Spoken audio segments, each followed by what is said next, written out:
On this day in Chaplain Corps History, 17 June 1775, at the Battle of Bunker Hill, there were at least 4 ministers there serving as chaplains.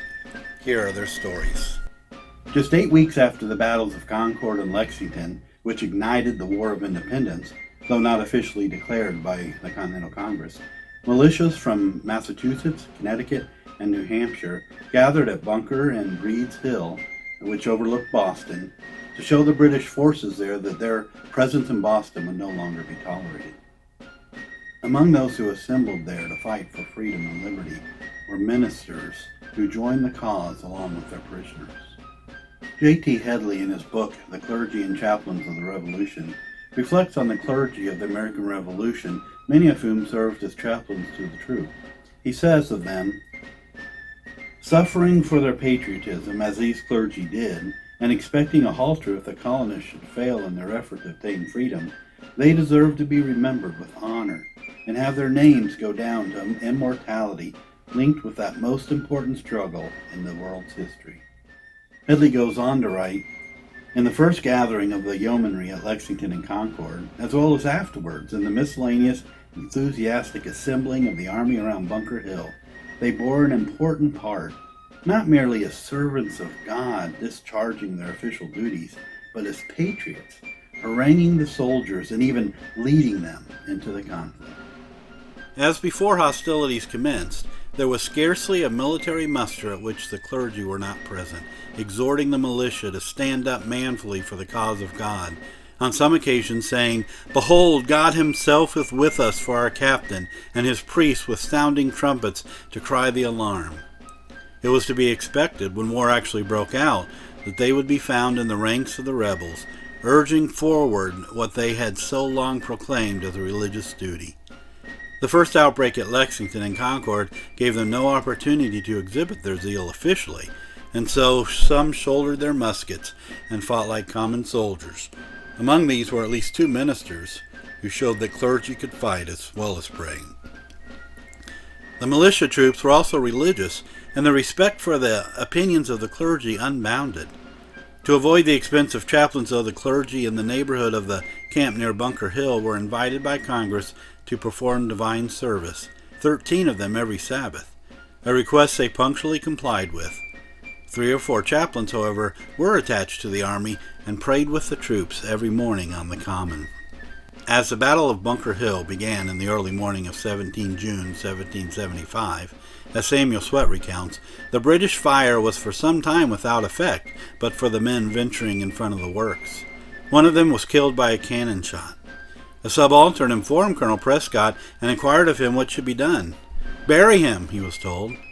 "What?" said the astonished officer. "Without prayers?"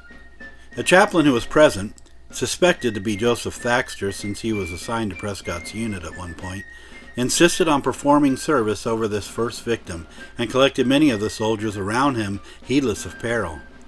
Prescott ordered them to disperse, but religious enthusiasm prevailing, the chaplain again collected his congregation when the deceased was ordered to be taken and buried in the ditch. Joseph Baxter graduated from Harvard College in 1768 and then was licensed to preach in 1771. He was present at the fight of Concord Bridge and then later at the Battle of Bunker Hill. Later, on the 23rd of January 1776, he was appointed a chaplain in the Army. He was in the ranks at Cambridge in different parts of New Jersey and at the Battle of White Plains, and as is supposed, went to Lake George and Ticonderoga. Baxter was wounded at Bunker Hill, and in a later action was so severely wounded that he actually walked with a limp for the rest of his life. Discharged because of his injuries, his heart and mind remained with his beloved soldiers. And on the 17th of June in 1825, he was called upon to officiate the laying of the cornerstone at the Bunker Hill Monument, an honor which reveals his impact as a chaplain in the Revolution. Another one of these ministers turned chaplain who served at the Battle of Bunker Hill was David Avery. David Phelps, writing for the Massachusetts Society of the Sons of the American Revolution, wrote of chaplains, including Avery, Chaplains often bore arms, and some had professional medical training, serving as surgeons as well. One such chaplain was David Avery, who owed his conversion to the ministry of George Whitefield, a British evangelist who visited America years earlier. After his conversion, Avery was determined to add to his medical education and become a minister.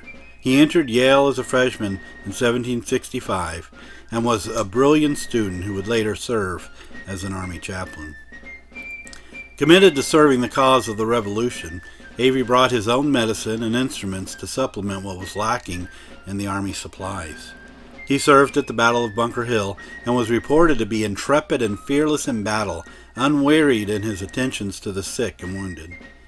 Avery suffered the hardships and deprivations of army life with a cheerful attitude, no doubt bolstered by his patriotism and love for his country. It was said that he was everything Washington wanted in a chaplain. Avery often rode with General Washington and took meals with him. J.T. Headley also wrote about Avery. In the Battle of Bunker Hill, this brave, godly man stood on Bunker Hill in full sight of the conflict, and as Moses, who stood on the hill and held up his hands that Joshua might smite the Amalekites, so he, while the adjacent heights and shores were shaking to the thunder of cannon and the flames of burning Charlestown were rolling heavenward, lifted up his hands and prayed that God would give victory to the Americans. The night that followed this momentous day, Avery spent in dressing the wounds of soldiers and administering such spiritual consolation as the suffering needed. Day after day he devoted himself wholly to the wounded, and glided from cot to cot, cheering the wretched and pointing those who felt that death was near to the Savior of sinners. He notes in his diary that the excessive duties preyed upon his health, but expressed a belief that God will sustain him. A third chaplain who we know was present at the Battle of Bunker Hill was the Reverend John Martin, who had several close brushes with death. On one of these, while trying to persuade reluctant civilians to evacuate Charlestown before the British forces arrived, he entered a house for a drink of water, only to have a cannonball destroy the building. Martin fought and prayed, and by word and example he struggled to encourage his men. A newspaper article from Newport, dated July 3rd, 1775, tells of his efforts to affect morale of the troops after battle.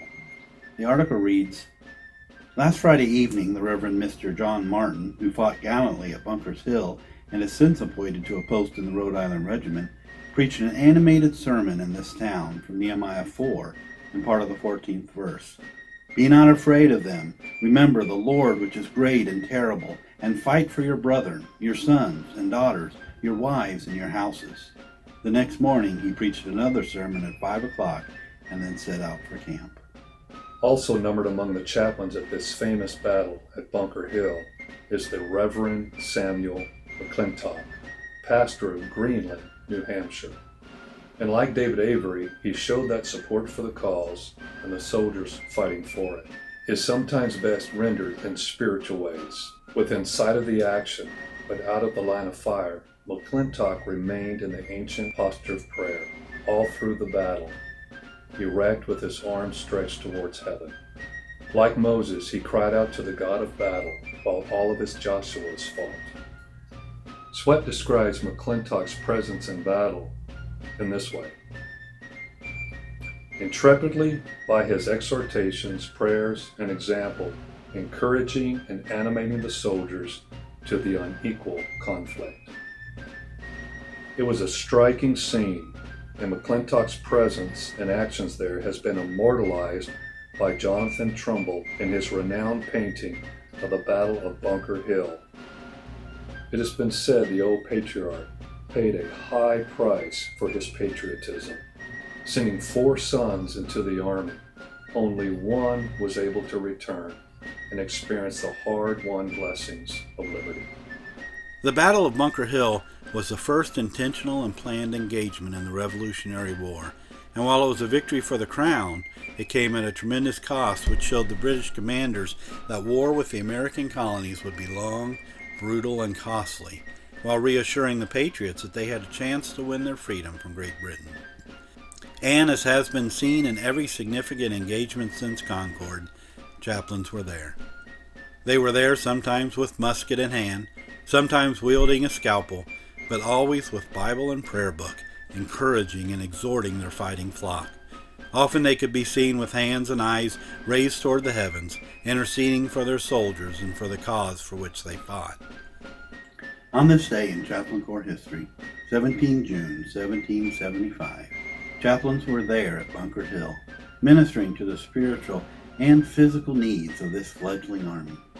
They put themselves in harm's way along with their troops, serving as they could, ministering when they could, doing what they could for God and country. This is Daryl Densford for the Chaplain Kit. Thanks for tuning in. By the way, if you haven't checked out our other sites, pages, and channels, I encourage you to do so. They're listed here. Have a great day.